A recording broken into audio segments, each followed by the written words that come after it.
సంవత్సరాల తరబడి ఎన్ని మందులు వాడినా మీ మోకాల నొప్పులు తగ్గట్లేదా? ప్రాణ పెయిన్ క్లినిక్ లో అత్యాధునిక చికిత్స. ఫ్యామిలీ బర్డెన్స్ అని అన్నారు, అది కూడా సైమిల్టేనియస్గా చూడాలి, సివిల్స్ ప్రిపేర్ అవ్వాలి, ప్లస్ మళ్ళీ సిఐ అక్కడ మీకు పెడుతున్న టార్చర్ ఒకటి, ఆ స్ట్రెస్ని తీసుకోవాలి. మీరు ఆ చిరాకు వచ్చేసారు, జాబ్ మానేయాలి, ఇంక ఇది కాదు నా లక్ష్యము వేరే ఉంది, అదంతా తీసుకోలేకపోయి మీరు వచ్చేసారు. బయటకు వచ్చిన తర్వాత ఇక్కడ ఫ్యామిలీని ఎట్లా బ్యాలెన్స్ చేశారు? అవునండి, చాలా మంచి ప్రశ్న. ఎవరు నన్ను అడగలేదు ఇప్పటివరకు, మీరు బాగా అబ్జర్వ్ చేశారు. ఫ్యామిలీ బ్యాలెన్స్ షీట్ నేను 5 ఇయర్స్ చేసినప్పుడు నా సేవింగ్స్ని నేను ఉంచిపెట్టానండి. అదేవిధంగా మా నాయనమ్మ గారికి నేను రిజైన్ చేసినటువంటి విషయాన్ని నేను చెప్పలేదండి.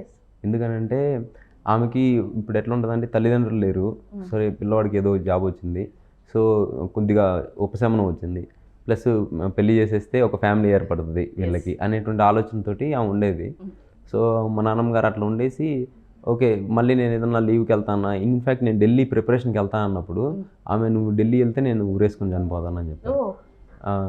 ఎందుకనంటే నేను ఇక్కడే ఉండాలి, ఆమెకు ఎదురుగా ఉంటే ఆమెకు కాస్త హ్యాపీ, తర్వాత ఇంకోటి మ్యారేజ్ చేసుకోవాలి, చేసుకుంటే ఒక ఫ్యామిలీ ఏర్పడుతుంది. సో అది ఆమె ఉద్దేశం అనమాట, ఉన్నప్పుడు అన్నీ జరగాలి.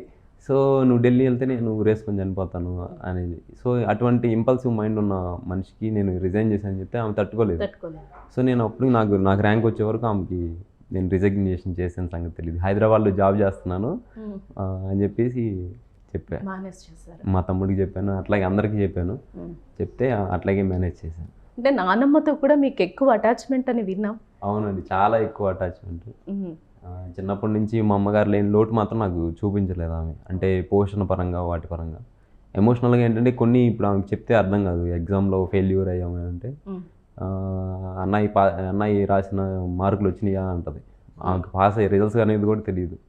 సో అట్లా ఆమెకి అవగాహన అనేట్లేదు. కానీ మంచి పోషణ ఆలనా పాలన అయితే మాత్రం చాలా బాగా చూసుకుంటుంది.